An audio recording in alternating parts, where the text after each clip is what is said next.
Hey, what's up guys? Matt here at Laidlaw Harley-Davidson. So I want to talk a little bit about a comparison between the Softail frame and the Touring chassis. And we're going to use both a Heritage and a Road King, which I think if you take these two chassis and kind of make a spectrum, and on one side of the spectrum you're talking about like bare bones, minimalist, maybe smaller fuel tank, no windshield, no bags, maybe pegs. You're over here with the Softails, maybe like a Softail standard would be on this end of the spectrum. Well, on this end of the spectrum, you're gonna get all the equipment, things like windshield bags, and that's where the Heritage would be, cruise control, and kind of all the options that you can throw at a Softail, you're gonna be on this side of the spectrum.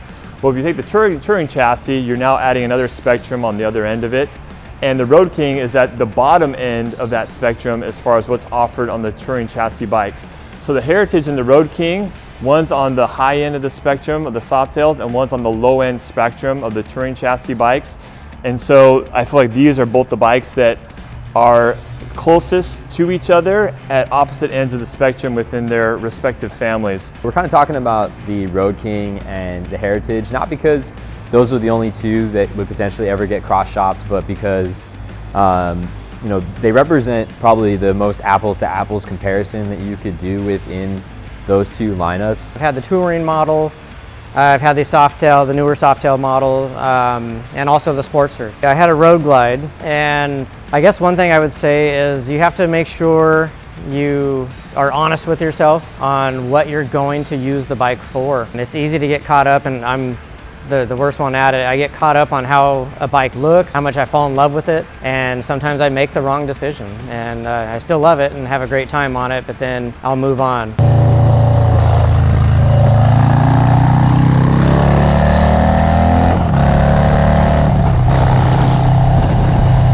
Because there's going to be a lot of other factors, like on a Street Glide Special. I mean, like if you're like, I have to have a navigation system, then of course you're not going to consider a Softail. But if there are other things that you're considering and you're looking between the two frames really, then there's certain things that these bikes really help to exemplify that I kind of want to go over that will mostly be true across the entire Softail range.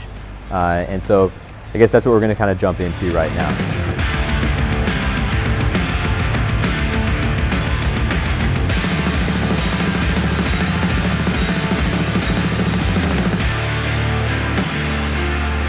On paper, as far as what they offer in the way of what you buy the bike for, and that is typically touring capability with your windshield, your storage, your two-up seating.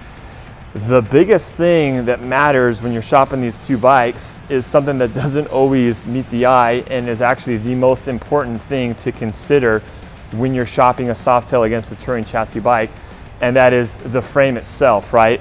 So much can be learned and so much is dictated by the frame itself that I think a lot of people don't take into consideration just because there's not a whole lot of material out there to really highlight the big differences between these two chassis. So on one side we have the Road King, and this weighs a little over 100 pounds more than the Heritage. So right there, because of the weight difference, you've got a bike that is heavier and so not as good of a power to weight ratio. Really out on the road, the Road King, I feel like the takeaway here is the Road King is going to give you better pure highway comfort over the Softail Heritage. So if you're going out on the highway, mostly straight line stuff, don't get me wrong, the Touring chassis bikes are extremely well suited for twisties and things. I like to ride through the canyons somewhat aggressively and quickly. These will do that well. But there's no substitute to a lighter, more nimble chassis that's tighter, smaller wheelbase, right? But if you want a bike that is suited, as a pure highway bike, touring, where you're going to lay down a lot of miles in one day, you cannot beat the Touring chassis. When you get up to 65 miles an hour plus, especially when you get on the open highway and doing 70, 75, then this bike is just going to give you an overall more planted feel, especially when you hit high wind situations. This bike feels more planted, and is also going to be just the overall operation of the engine is going to be a little bit smoother. This is a rubber mounted engine as opposed to the hard mounted counterbalanced engine here. So some of the benefits you're going to get from the Heritage is, like I mentioned, more agility in your riding, and you actually have a little bit more travel in the suspension back here on this bike, which is going to help, especially if you're a lighter rider. This is going to probably feel a little bit more suited to a lighter weight. If you plan on riding with 2 people, often the touring bikes in most cases are going to feel better. Starting with my Road Glide that I had, amazing bike. It worked really well, but I found myself not getting out for the long touring adventures that I thought I was going to be able to do. Just lack of time and busy. Then I ended up getting the Heritage. I saw them when they first came out, and then as we got them in the shop and I set one up and test rode it, and it just fit me. I'm obviously on the smaller side, so having the big Road Glide could be a bit much. It wasn't bad, but not quite as maneuverable or agile for what I was using it for, which turned out to be commuting to work just about every day, and splitting lanes here in California, which I know it's not allowed in every state, but it's a big factor. It's a big benefit for us here to get to and from where we want to be with the least amount of hassle and time delay. It seemed to do everything. You could store some luggage on it. You can do some longer trips, but I could also commute on it. It was narrow enough, agile enough, to where I felt a little more comfortable splitting lanes and doing the maneuvers that we have to do here.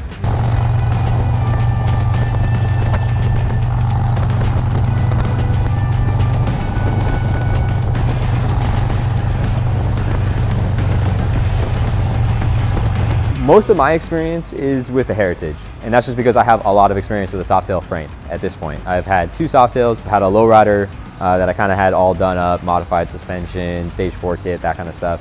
And I have my current Softail Slim, which other than a stage 1 and some creature comforts like a windshield and a cruise control setup, is basically stock. So stock seat, stock rear suspension. So I've experienced the bike in pretty heavily modified versions and in mostly stock form. And what I would consider really when it comes to the Softails is,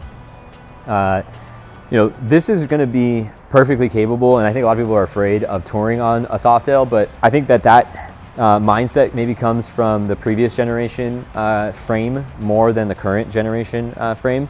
This bike, in terms of its performance out on the highway, is pretty darn close to the touring chassis frame, in my opinion, to the point where I would say it comes down more to your use case in terms of like your weight, your height, how much you're going to be doing 2-up, how much room you need in your luggage. Like, are we taking multiple week trips, or are we doing maybe an overnighter here and there, and then mostly commuting and that kind of stuff? Because there's a lot of factors that you can consider where the lightweight setup of this bike, on the Heritage at least, it's going to have more suspension travel than even the taller suspension bikes like the Road Glide, so it's going to do better over rougher pavement, especially for a lighter guy. When you think about touring chassis bikes, they're really set up for a lot of 2-up riding, and that means that they have to be able to account for a 200-pound guy and 140-pound passenger pretty easily in all their luggage. And that means that for someone like me who's 150 pounds, 155 pounds in that weight range, the touring chassis bikes, even the ones with taller suspension, they just tend to be oversprung. And the fact of the matter is that almost every bike's oversprung for me. There's not too many bikes that I bought that I haven't had to replace the suspension on, a Harley's or Metrics. But it's less of a problem on the Heritage because, and across the Softail lineup as a whole, because they know that these bikes are going to be more solo riding oriented. They can run slightly softer spring rates that are a little bit better suited for solo riding, and that's a big thing for me.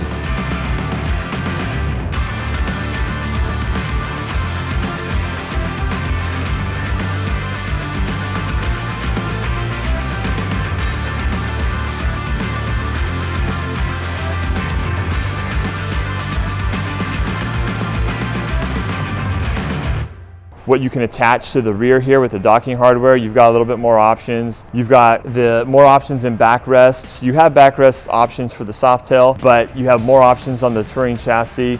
The tour packs are larger.